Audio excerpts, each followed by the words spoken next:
El Consejo Estatal para las Culturas y las Artes de Chiapas te da la bienvenida a las transmisiones digitales del programa cultural El Arte Ayuda. A través de nuestras redes sociales estaremos transmitiendo talleres, literatura, artes escénicas, visuales y populares.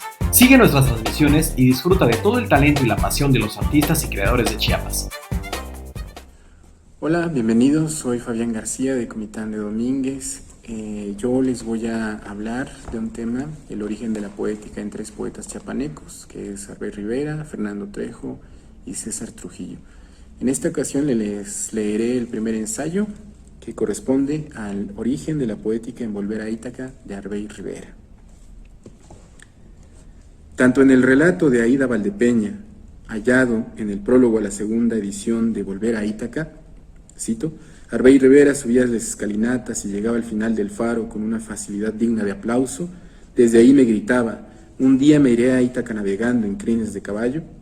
Como en el argumento de la entrevista que le realizamos al autor, estaba sentado a la orilla del Mediterráneo y me di cuenta que era yo demasiado pequeño para estar ante ese inmenso mar, en una ciudad soberbia como es Barcelona, y no sabía por qué había llegado hasta allá.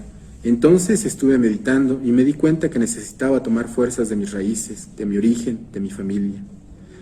Parece haber una versión que ratifica la búsqueda utópica del origen, en un pueblo que, como se verá en el discurso de este ensayo, nace sobre el lomo de caballos. Así, en el poema que abre el libro, se lee: en un relincho iban montados los hombres, a pie iban los caballos, jalaban las mujeres a los jamelgos sin hombres, todos buscaban un pueblo entre aisladas montañas.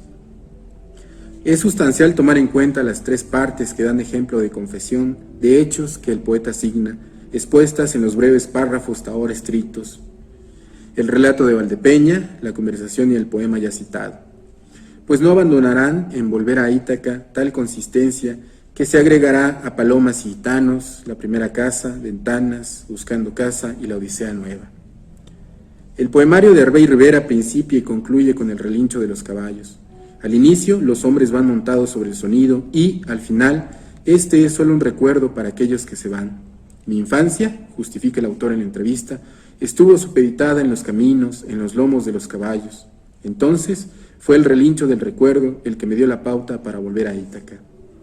Los poemas en prosa de la sección primera abordan el tema de la construcción o descubrimiento del lugar, es decir, Nueva Independencia, origen del poeta y muestra imaginariamente geográfica de Ítaca. En 15 poemas nos describe el peregrinar de hombres y mujeres, la época de su nacimiento, el sentido de comunión que supone el fuego, la fertilidad de la tierra, a razón de la reverencia mítica que recae en la mujer, la evocación de Dios, el arte de la cacería, la fundación de un pequeño Macondo y la insistencia de Ítaca como un señor a caballo.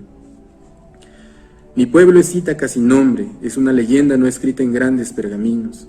Ítaca viajaba en lomo de caballos, iba de pueblos a ranchos aislados. Ítaca está en el corazón del recuerdo, Ítaca es el corazón del camino. Ítaca está en el corazón del caminante. Estos son, entre otros trazos, los que describen la función, la imagen, la metáfora homérica que conscientemente corresponden al lugar, no lugar, de Nueva Independencia, como señala el siguiente verso. No sabían de Ítaca, pero buscaban un pueblo que no existía. Lo hallaron a la orilla de un río. Una constante en el libro, obvia por el título del mismo, es la migración. No hay, desde nuestra perspectiva, un solo apartado que no sitúe al personaje implícito de los poemas en movimiento. Los verbos son acción y la poesía es dinámica por la naturaleza de su contenido. Es posible que esta característica, la movilidad, el nomadismo, se transfiere a sinónimo de encuentros. En otras palabras, el sujeto en el poema está migrando repetidamente para hallarse. Incluso, tomando el exotismo, podríamos decir que los poemas existe un ser exótico en sí mismo, que hay en él un exotismo ontológico, pues este supone que en el hombre se halla una diferencia que caracteriza al otro que él es. Sin duda, esta idea arroja una dificultad, pues, de alguna manera, estamos confrontando al autor y al sujeto de los poemas. Sin embargo, esta dificultad queda resuelta si y solo si entendemos al poeta y al sujeto como él mismo pero diferentes, a saber, por el contexto en que uno y otro se perciben. Pues, como podría inferirse, el poeta está haciendo, al relatarnos su origen, Está siendo él y el otro, el infante, el adulto y todos los otros dentro de los poemas, y él mismo como autor. El poema 9 ilustra lo dicho y agrega la bondad de Dios como signo de ánimo. Con el paso del tiempo, uno vuelve a recorrer ciertos caminos, algunas vastedades por donde se nos fueron los ojos de tan lejanas. Este camino real, después de 24 años, sigue siendo travieso como un niño, deja piedras por doquier para que el caminante se detenga, involuntariamente, a tragar polvo y recuerde que cuando era niño Dios estaba en el camino para ayudarlo a levantarse. El poeta acierta al dividir dos épocas que contextualizan experiencias, la infancia y la adultez. Asimismo, acierta al colocar lo exótico como situación persistente en la vida de toda persona, al referirse al tiempo donde uno vuelve a recorrer ciertos caminos. Una vez se es esto y después algo más. Desde luego, cuando se ha sido lo que ya no se es, lo ontológico emerge. Pues fuimos aquel que nos habitó y somos este que está siendo, y ambos son un ser incompleto, inacabado, otro. El poema 10 abona nuestra idea al moldear la infancia e inserta el origen de la poética en el poemario Volver a Ítaca. La fuente de la poesía de Arbey Rivera es Ítaca, que a su vez es Nueva Independencia, que a su vez es la familia, las montañas, los ríos, el cafeto, las aves. Cuando era niño el mundo comenzaba en el patio de la casa, en las calles se hacían fiestas y peleas, acontecía todo cerca de la casa. El mundo terminaba ahí donde los cerros se unían con el cielo. Todo era grande en aquel tiempo, los árboles, el río, las piedras, también los colibríes con su ansiedad inmensa por beber en la flor del platanar con su gran pico. Un día comenzamos a sentir que el mundo era más grande, se hizo más angosto el río, dejaron de cantar los colibríes en el patio y en mis ojos quedaron solo huellas de pequeños recuerdos.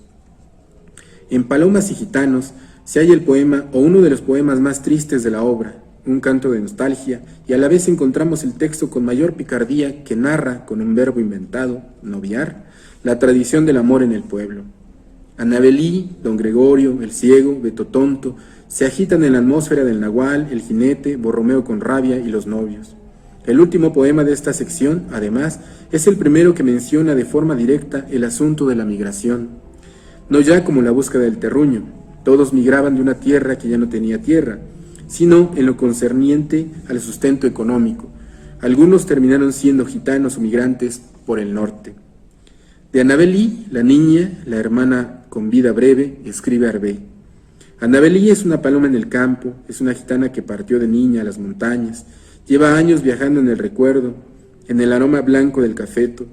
Anabelí conoció la playa sin estar nunca en el mar y se volvió sirena en el llanto de su madre. Era una niña y por su cuerpo nunca pasó el tiempo. Se fue a cuidar los granos más pequeños de arena, en el camino que da al sur, se fue a jugar a las escondidillas debajo de las piedras. Anabelí no tuvo fantasías, su vida fue tan breve y real como su muerte. A diferencia del poema anterior, el texto Los novios habla del amor, de otro tipo de amor no consanguíneo, más cercano al tiempo de Brahma, donde la condición del verbo noviar asume una acción pícara en circunstancias que el erotismo se ve trascendido por el instinto o las ansias, absuelto o absueltas por el perdón. En tiempo de Brahma o de amor, hombres y mujeres salían a noviar por la lomita de la iglesia. Si querían formalizar la relación, en ocasiones, lo más fácil era robárselas de casa y llevarlas al monte. Ahí se hacían el amor como los gatos o las palomas, acurrucados en la hierba. A los 3 días volvían, con la cabeza baja, pedían perdón a los papás de la muchacha, se ahorraban los gastos del festín y la luna de miel. A las escondidillas es el poema con que inicia la primera casa, la sección más corta del poemario, y define la visión del niño sobre el hogar. Los 6 poemas que conforman el bloque puede dividirse en 2 partes.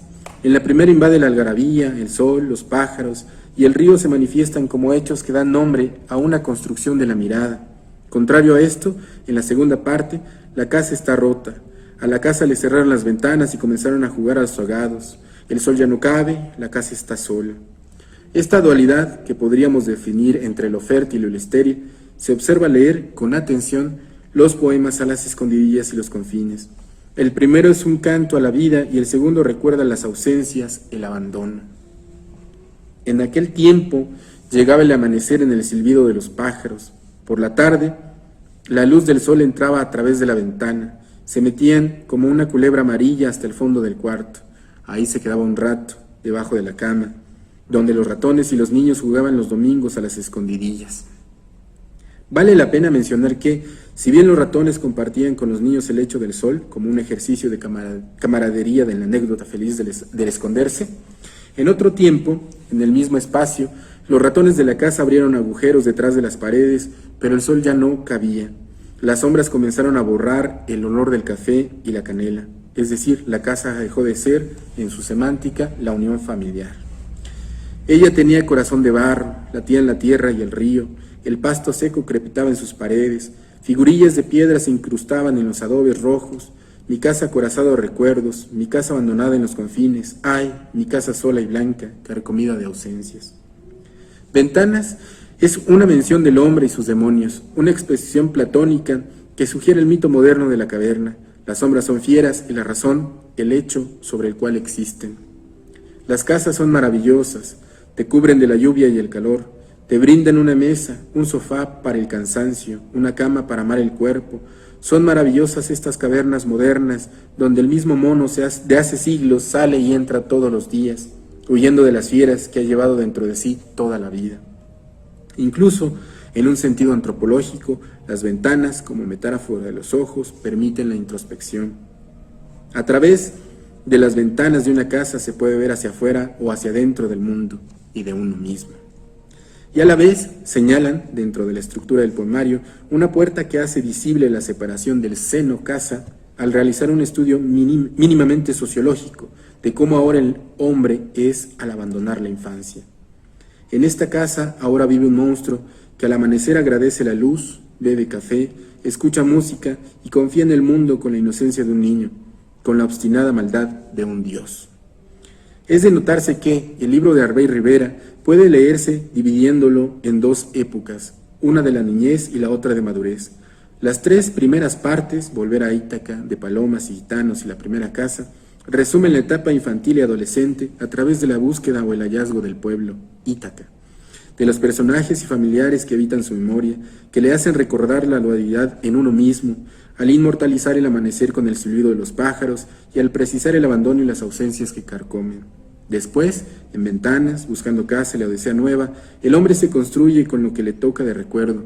Su filosofía emana al darse cuenta que el mundo consciente, es una gran casa, una Ítaca contingente, imaginaria, casi palpable. Aquí, en esta ruptura de niño a hombre, es cuando el pensamiento simbólico comienza a jugar con las palabras, con la poética, pues éste tiene la capacidad de operar con signos en vez de tener que hacerlo forzosamente con realidades, lo cual nos lleva a suponer que el sujeto adulto, dentro de los poemas de las últimas secciones, invita al lector al juego de lo que fue. De ahí que, por ejemplo, confíe en el mundo con la inocencia de un niño, con la obstinada maldad de un dios. Además, habría que incluir un hecho significativo en el poemario. Es verdad que en la mayoría o en todos los poemas está el origen del poeta, siguiéndole los pasos o a la inversa, rastreando el pasado. Sin embargo, solo dos personajes de la familia están directamente evocados, una por el nombre y la otra por la inicial de su mote. Annabelí, la hermana menor, citada en el poema homónimo, y la madre, quien, sabemos, aprendió a escribir en las cenizas, y como la primera letra de su nombre, redondas, salían las tortillas. El padre, el abuelo, los hermanos, las hermanas, incluso los tíos, quienes guardaban una rencilla con el padre del poeta, mi padre tenía un cafetal y la persecución de sus hermanos, son descritos en relación a otro estatuto. Existen también, como existieron en la primera casa, los contrarios, la dualidad.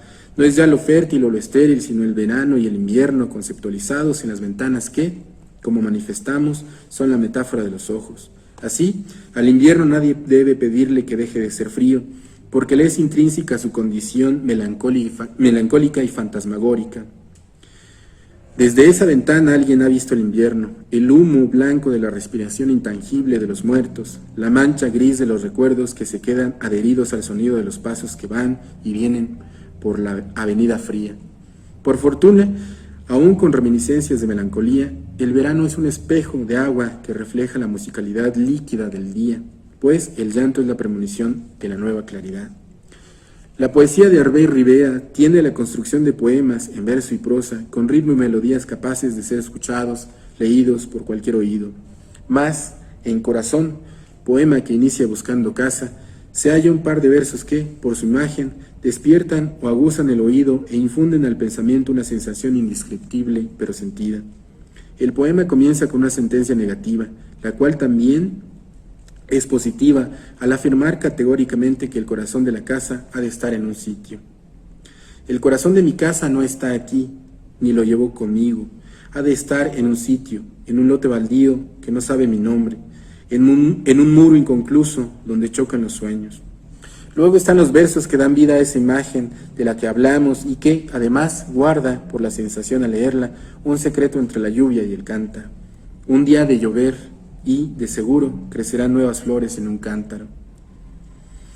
Como en la sección anterior, al metaforizar los ojos por ventanas, en Buscando Casa podría ejecutarse la metáfora de casa-cuerpo, donde el referente sería, digamos, la casa física y el significado, el cuerpo, y más allá, el alma.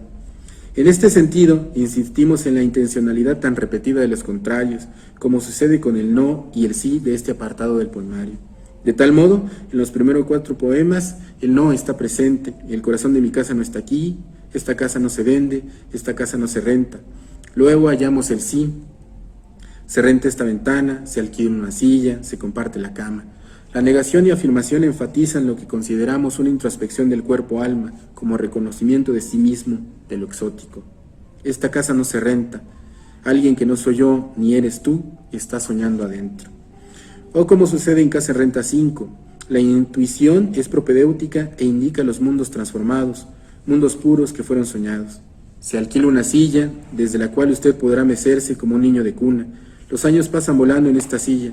Si usted tiene buena intuición, verá las huellas de los que alguna vez, ahí soñando, transformaron su mundo. Algo más que debe considerarse a partir de Buscando Casa es el hecho del amor. En la sección que hemos dado lectura no hay indicios, excepto quizás por la picardía de los novios, del amor erótico, de la compañía femenina que principia en casa en renta amueblada. Se comparte la cama, todas las noches usted puede dormir a pierna suelta o bien acompañado. Algún canto de pájaro en las ramas o nido de conejo en sus raíces debió tener esa caoba. El hecho es especial, todos los días, si usted gusta, puede levantarse con el pie derecho. Es cierto que a lo largo del poemario se sugieren actos de amor, lazos que unen a la familia y esta a la naturaleza y a la vez a Ítaca y a todos los personajes y situaciones que conforman la sensibilidad del poeta, incluido el amor proyectado por Annabelí de honda tristeza. Pero también es cierto que, en La Perla y Creación, es donde, con sublimidad, lo erótico se hace patente en el ritual de la convivencia, la extraña impresión de completud, incompletud y libertad. Mi casa es una concha de luz que descubrió su perla. Hay un mar en la pared y allí los barcos navegan verticalmente. Siguen el trayecto de las arañas que alguna vez soñaron con ver el mar y tender su tela de una palmera a otra, de una orilla del cielo hasta la luz del faro. Yo las observo columpiándose en su tela mientras una mujer duerme a mi lado, amaqueándose en su sueño profundo. Mañana despertaremos juntos y veré en sus sueños los arañazos más tiernos y diáfanos del alba. En el conocido ensayo de Octavio Paz, La llama doble, leemos: la relación entre erotismo y poesía es tal que puede decirse, sin afectación, que el primero es una poética corporal y que la segunda es una erótica verbal. Así, como observa Paz, nosotros observamos esa erótica verbal en la poesía de Arbey Rivera. Si bien el poema no es explícito en cuerpos desnudos, sí produce tal sensación erótica, una poética corporal. En el contexto de una pareja, ella duerme y él la contempla. La caricia está implícita y más aún, podrá verse o podrá ser vista solo al alma. Desde luego, la sensación que existe por la capacidad que tiene el lenguaje al situarnos, adquiere una resonancia imprescindible en creación, pues es aquí donde amor y erotismo se comparten. Volveré a esta casa para desenterrar mi corazón. Esta es mi casa. Ella vino una mañana, le puso nombres a las cosas, dijo fuego y las sombras se rindieron, dijo amor y floreció la tarde, acomodó las nubes y los cuadros, instaló como traviesa niña el canto de los pájaros en la ventana y dijo música. Abrió las puertas de esta casa y la luz se hizo. Antes de continuar con la parte final del poemario, parece necesario mencionar nuevamente el origen de la poética que construyó los poemas o que sostiene a volver a Ítaca, pues en la Odisea Nueva, Ítaca será otra. Recordemos que el pueblo, la familia, los personajes, las montañas, el río, las aves, entre otros menesteres, son la piedra angular para la poesía de Arbey Rivera, exteriorizada en este libro. Incluso otras obras del autor, El callado lenguaje de la piedra o Las hormigas saben a dónde van, se conducen por la visión poética que une la naturaleza con el espíritu y no cesan de insinuarse. Hay una trilogía que se hace evidente: el origen, la travesía o la migración y el encuentro. Ahora, en el sentido que ocupa la Odisea Nueva, el de la migración, podrá observarse algo como la ciclicidad. Bajo este panorama, Ítaca es otra. Ya no son los caballos o el relincho donde van montados los hombres, sino camiones, y tampoco es la Ítaca del pueblo que no existía, la que se busca, sino la Ítaca del norte, que se sabe que existe, que no nació en la ribera de un río, sino en la frontera, cantándole a la muerte. Hay caballos rodantes que viajan de mi pueblo, repletos de jinetes, no es secreto ni táctica de guerra. Son camiones que parten hacia el norte. Les dijeron que allá existe otra Ítaca, más rica que la tierra donde yacen sus ancestros. No sabían que en el río la vida suele irse, no sabían que en el fondo del desierto está la sed cantándole a la muerte. En la poesía contemporánea de Chiapas, en específico la galardonada con el premio Rodolfo Figueroa, el tema de la migración se trata, ocupando una sección o siendo aludida, por poetas como Arbey Rivera, quien, como observamos, denuncia la problemática recurrente en Ítaca. Nueva Independencia. Incluso parece ser el primero, dentro del certamen, en sopesar el asunto de manera directa. Fernando Trejo, en Base a Atenas, toca de forma indirecta el argumento al referirse a el tren como columna vertebral de Centroamérica. César Trujillo, el tercer poeta que estudiaremos, no sitúa la migración como sustento en su educación de la infancia, o no la expone como asunto económico, político y social, pero sí como travesía hacia el descanso, la muerte, el sueño.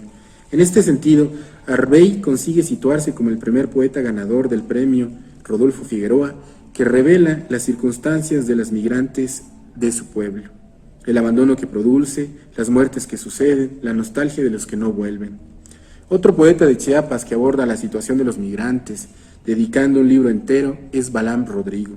Y, aunque la obra corresponde al premio Aguascalientes, merece ser mencionada, pues, en una especie de canto homérico, el uso de la épica construye el libro centroamericano de los muertos.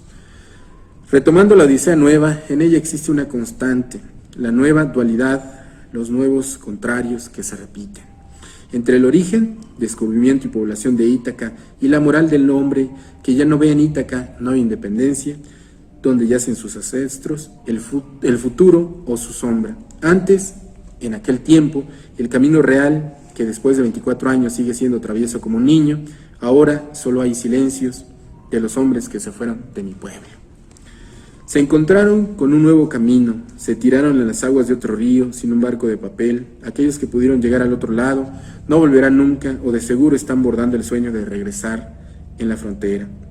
Además, el amor, noviar por la lomita de la iglesia, ha dejado corazones rotos como granos de maíz en la cocina. Son las niñas que un día huyeron con un hombre por el camino real y se perdieron. Se cansaron de esperarlos, de jugar a buscar el paraíso del amor, que es otra Ítaca lejana a la que, a veces, no se puede ir acompañado. El deseo que conjugaba la picardía de la brama cuando los novios hacían el amor como los gatos o las palomas acurrucados en la hierba, ese tono picaresco pero ingenuo, deja de serlo para situarse en otro contexto menos inocente y más cercano a la pasión y posesión del cuerpo. Junto al río, los amantes cultivan el estruendo del agua que va, que fluye y no regresa. El deseo de los cuerpos es más grande que el sonido voluptuoso del recuerdo. Las mujeres que ya no se llaman Penélope, pero que tejían esperanzas, todas junto a sus hombres, que iban como diosas de compañía entre la polvareda, hoy, en este deambular de nuevos odiseos que cruzan calles y caminos sin encontrar a Ítaca, esas mujeres se quedaron a tejer esperanzas junto al fuego, a cuidar el corazón de la casa en sus recuerdos, relatando a sus hijos los caminos de la nueva Odisea. En tal circunstancia se halla Ítaca al asumir la madurez del poeta. El niño implícito en los primeros poemas, el sujeto infantil adulto, queda sujeto a su exotismo. El niño es hombre y el hombre es niño, y se diferencian y se unen por la incompletud. En este momento, en Ítaca, los pájaros no han querido hacer nido, ni canciones por temor a ser blanco de las piedras, por temor a ser blanco del hombre y la belleza. Otra era la visión del infante de la primera casa. En aquel tiempo llegaba el amanecer en el silbido de los pájaros. Hay, escribe Rivera, un canto de palabras y olvidadas promesas de los que se marcharon. Más aún, las casas de Ítaca se apolillan. El fuego, el corazón de una casa, en esta odisea nueva lo consume todo. La madera apolillada sirve para avivar el fuego y perpetuar en la llama una esperanza. Incluso algunos hombres, como las casas, se fueron desmoronando, dejando con ello una luz bordada en el camino. La tierra, Ítaca, les consumió la vida. Hubo hombres que nunca se marcharon, se quedaron a dormir en el principio del camino, se quedaron abrazados en su mirada, la flor blanca del cafeto, la futura cosecha de las rojizas uvas. En consonancia con la gravedad de la migración, la imagen del lugar para siempre, la Ítaca definitiva, volver a Ítaca como libro, como examen introspectivo del poeta, se consolida por ciclos, es decir, abre y cierra con la búsqueda, como eterno retorno. No existe una sola Ítaca, no hay una sola tierra que sea fecunda, como tampoco una sola que no sea mortal. Toda Ítaca, parece decirnos el autor, nace y muere, y en esto el recuerdo es un corazón que late, pues todos los hombres son Ulises. Ya no hay frío, quedó el calor de mayo merodeando las almas que subían sudorosas el camino, quedaron los gritos del adiós, las cristalinas lágrimas se unieron al río como una procesión de peces invisibles, quedó la carretera con su grava gris invadiendo la cuenca, después de aquel incendio del Roblar, después de aquella inundación de la ciudad, después de aquella migración de todos los Ulises de mi pueblo. Y a razón de este peregrinar, a los hombres los atrapó una ola en el camino, los conquistó otra Ítaca sin nombre, y se olvidaron de montar a los caballos. La metáfora de Ítaca como lugar que no existía, o aquella Ítaca sin nombre, nueva independencia antes de ser nueva independencia, se hace real en el relincho, en esa onomatopeya que sacrifica el lenguaje para ser símbolo de origen. Después de todo, escribe el poeta, los que encuentran el camino hacia este pueblo, oirán el silencio si levantar una piedra. Callarán las palabras y se escuchará el trote de los jamelgos, y sobre ellos la mirada de los hombres. Muy bien, pues yo soy Fabián García, de Comitán de Domínguez, y esto fue El origen de la poética en Arbey Rivera, dentro de los ensayos que corresponden al origen de la poética en 3 poetas chiapanecos. Gracias. Consejo Estatal para las Culturas y las Artes, Gobierno de Chiapas.